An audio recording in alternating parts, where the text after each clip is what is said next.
Hello everybody and welcome back to the channel. Today, Insurgency Sandstorm has released its second open pre-order beta. I was super duper hyped for this. I've been waiting so many weeks and I've just been so amped with anticipation I could hardly sleep last night, and here we are finally playing it again, and it's just like, ooh, so good. Okay, but let's just go ahead and right off the bat talk about all the negative bad stuff, because I still want you guys to understand I love this game and I'm having a blast actually playing it when everything's working okay, but the performance is still a huge issue. I think it might be a little bit better in some places, but it certainly isn't an improvement of the likes that I feel like we really need before launch. Luckily, it's still technically beta 2, and New World Interactive are prone to giving us hot fixes and patches along the way, but the performance is still definitely an issue here. So if you were expecting a night and day difference, it's probably unlikely. I'm sure on some people's setups they are seeing huge improvements, but widely I'm seeing a lot of people saying that it's still roughly the same, if not a little bit worse now in some areas. So I figured let's go ahead and talk about that, and then maybe later in the video I'll go read through all of the patch notes, and then after that I'm going to talk to you guys about my experiences in it so far. Alright guys, so Insurgency Sandstorm Beta 2 is running pretty much the same as Beta 1, and just so you guys know, I have a GTX 970 and a Ryzen 7 1700X CPU. I have 16 gigabytes of DDR4, I believe, RAM. I might be mistaken on that, but I'm pretty sure I should be up to snuff to play most modern games and maybe have a few issues presented by the graphics card and its lack of VRAM, but it should not ever be this bad in any game I play. I think I'm going to have to blame the engine again. It just seems like Unreal Engine 4 has a lot of growing pains it's going through currently, and that's okay. But here's the thing, there are other games I've played on Unreal 4 that have run significantly better and looked about the same visually, or maybe a little bit less great than Sandstorm looks, but they still run, and I think that's what's ultimately more important. Like in my recent video, I was covering Earthfall, and Earthfall runs great, and it's also on Unreal 4. However, of course, that game is also less, graphically intense to run, and it has a lot less going on in scenes. So in a way, I can kind of understand why that game runs a lot better. But still, it's just a sad thing to see that Insurgency Sandstorm is having this much of an issue running on most people's hardware, because it's such a fun game to play when everything is running smoothly. One of the biggest complaints I'm seeing about, and I felt it too, is the smoothness of the game. It just feels very, very sluggish at times. Even when the game is hitting its 60 frames per second mark, it just feels like the controls are very sluggish, the aiming is sluggish. It feels almost worse than the first beta, and I don't know what is causing this. I did go in and use Riva Tuner to see what my frame rate was, and even like I said, when it was at 60, it still felt really weird to control. Also, people are complaining about the ability not to be able to lock your frame rate in the game, but like I said, you can use Riva Tuner for free to do that, or you can actually go into the INI of Insurgency Sandstorm to do it yourself. If you want to go in there and look at the INI file, you can go to your C drive, users, username, app data, local, Insurgency, saved, config, Windows client. And then most of the settings are going to be under game user settings. Shout out to Yeti on the Steam forums, by the way, for presenting this information to me and everyone else. But yeah, if you go in there, you can actually cap your frame rate manually, and also there's a few other settings, but I'm not sure exactly how much they will help you in your frame rate. Maybe some modders can poke around in there and let me know.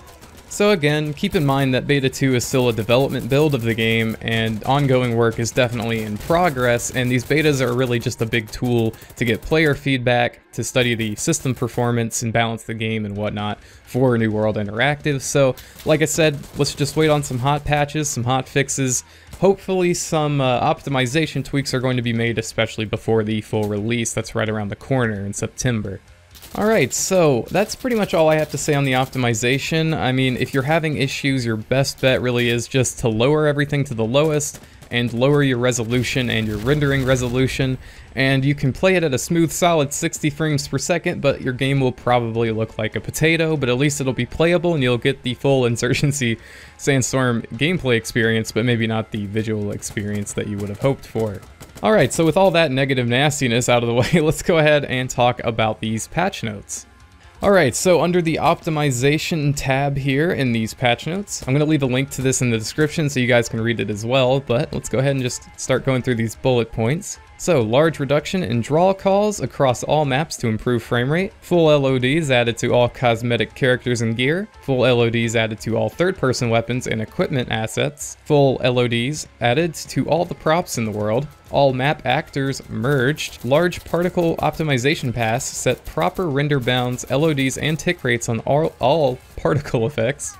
They've nativized most Unreal blueprints, allowing them to run faster. They've improved the bot spawning timing for checkpoint. Bullet projectiles now trace against lower LOD collision meshes. They've vastly reduced the triangle counts on many large environment rock prop sets. The gunship and support helicopter rounds now use a simple collision trace. They've changed the player spawning to spawn 1 player per tick instead of 2 players per tick. They've improved the material instances for various cosmetics.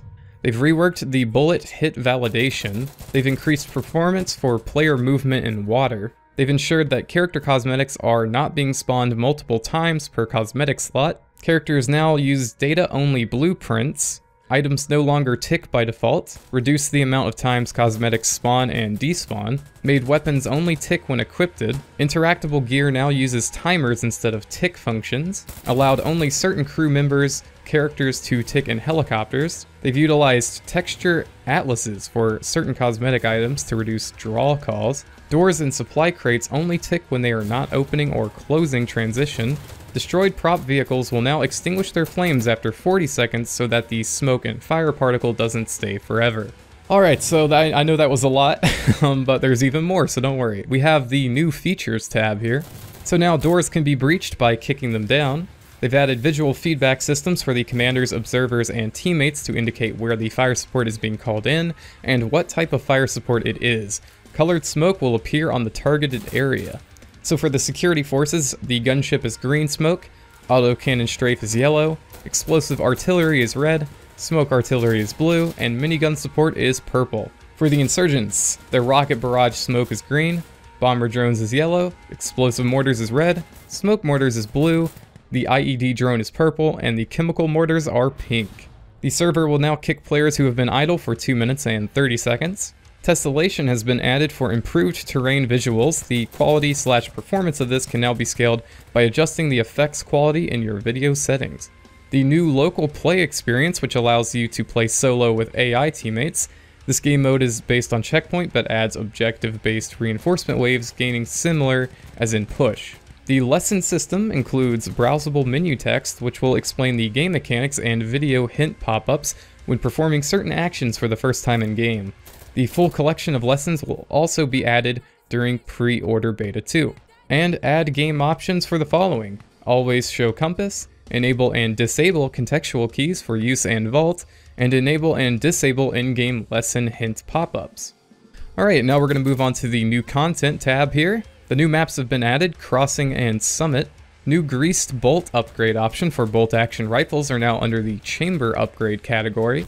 They've added hoodie camo cosmetics and variations. They've added leather variations. There's a new optic rail for the AKs. New water explosion particle systems for artillery shells. See, now they have proper third-person meshes for C4, IEDs, and detonators. The new bus model and textures have been added, and new music for the loadout menu has been added.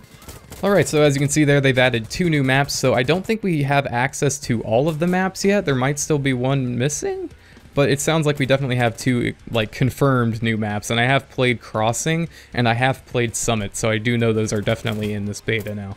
Right, so we have the gameplay improvements tab. So we have player movement. They've reworked character equipment weights, which impact top sprint speed and stamina. They've reduced the top sprint speed for characters by 5% before weight and stamina-based slowdowns are applied. They've removed the sprint speed, increasing for players when they are in a suppressed state. Slightly reduced the standing movement speed. They've reduced standing move backward speed, decreased sliding speed, increased slow walk speed, increased slow crouch walk speed, increased height jump radius, vault radius, and jump height.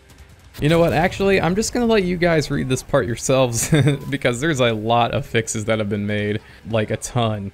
Like, if I were to read the rest of this, it would take an entire 30 minutes of your time, and I don't really want to waste too much of your time, but I think I've hit on most of the important stuff there, but there definitely are a lot more various tweaks and things that have been changed in, like, versus mode and in co-op, so definitely take a look at that. There's a lot of really helpful information in there, from things like, you know, like new models being added to like what things have been tweaked with certain scopes and like things like that. It's really important stuff to know if you're a hardcore Insurgency fanatic, so definitely go check that stuff out in the link in the description.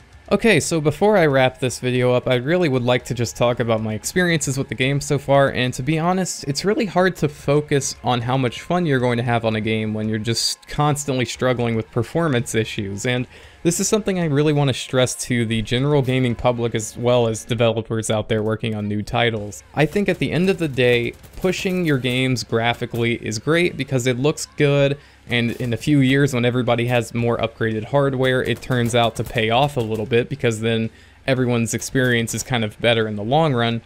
But I also have to stress that most people don't have high-end hardware, and if you want your game to have a large player population, you really should focus on those optimizations and making sure this game can run on, you know, medium hardware to low. I think you can definitely play this game on medium to low hardware setups, but the amount of compromises you'll have to make are a lot, and it's really just almost distractingly bad how bad this game does run even on good hardware. And like, I'm not necessarily on good hardware quotation marks, but I'm not anywhere near the lower end of the spectrum here. I have a pretty general, I think, good PC, and I'm just really disappointed seeing the performance where it is. And honestly, what this game really needs is the same kind of graphical settings menu that Ground Branch has. Ground Branch also does not run very well on Unreal Engine 4, but at least in Ground Branch you can turn many more settings down and off that would help you increase your frame rates and make the gameplay more smoothly. So yeah, maybe my Ground Branch footage doesn't look that great because I've turned off all the shadow effects and turned off certain long-range image refractions and whatnot, but man, oh man, does it run better, and I can actually kill things, and I don't get killed by frame rate drops. Insurgency Sandstorm, I feel like I will die multiple times due to this frame rate sluggishness, and this is a very fast-paced game, so you really don't need stuff like this. And I'm sorry if this is coming across really negatively. Like I said, I know that they're going to, you know, fix this. It's still technically beta, but it's a little bit disappointing that I came into this wanting to have a really good time. You know, finally we got beta 2 out. We can finally get our teeth right back into Insurgency, and it just feels like I'm constantly struggling with this terrible frame rate issue instead of just enjoying myself on the game. Now, part of this also is because I'm recording gameplay, and to be fair, the game does run better when you're not recording gameplay. I did test both, you know, out. And I did test multiple settings. As you're going to see in the video, there's, you know, some better looking footage than other looking footage. At the end of the day, it really is just a huge thing that they need to focus on right now. I honestly believe that. I think if they can just fix this, or at least get it to a point where it's more stable, or add more graphical options so that maybe people's game might look more like a potato, but at least it will run well. I mean, those YouTube videos where people turn games into just atrocious looking, like, block games, I love those things because it's like, it gives people like a competitive option, you know? It's like, do you want your game to look pretty and be fun that way, or do you want your game to run at 120 frames per smooth seconds, right? That's kind of what I think this game needs. I think it needs some options, and hopefully they can get those in soon. But that's just my opinion, of course, and maybe you guys are running the game just fine, so maybe this is all for nothing. Who knows? But that's just my opinion on that. Now, in terms of the actual gameplay in Insurgency Sandstorm and Beta 2, everything is roughly the same as Beta 1. However, I did notice as playing Commander, having the smoke as your artillery markers is very useful because you probably won't be hitting friendlies as often with friendly airstrikes and whatnot, and it'll especially be better once the game's been out for a long time because people will start to recognize, oh, that's the purple smoke, I should be, you know, this far away from that. Oh, that's the green smoke, I should be this far away from that strike. Things like that. So the Commander experience has been improved definitely since the first beta. Also, the ability to kick down the doors was technically in the first beta, but now you have this really sweet, like, kicking down the door animation.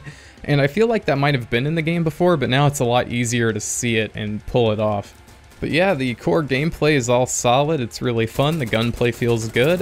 Sometimes it feels like there's a little bit of a netcode issue still, but hopefully that, you know, as this beta progresses, most of this stuff can be ironed out. I know I'm kind of repeating myself over and over, but that's really all I have to say on the game today. I really want to just get back in there and play some more, but first I figured I would go ahead and edit up this video, let everyone know that Beta 2 is out, and to go try it out. Alright guys, if you enjoyed this video, feel free to leave it a like and maybe even subscribe for more Insurgency Sandstorm in the very near future. I'm going to be covering the shit out of this game, so if you're interested in this game and want to hear more news about it, feel free to subscribe. Alright guys, I'll see you out there in the field. Stay frosty.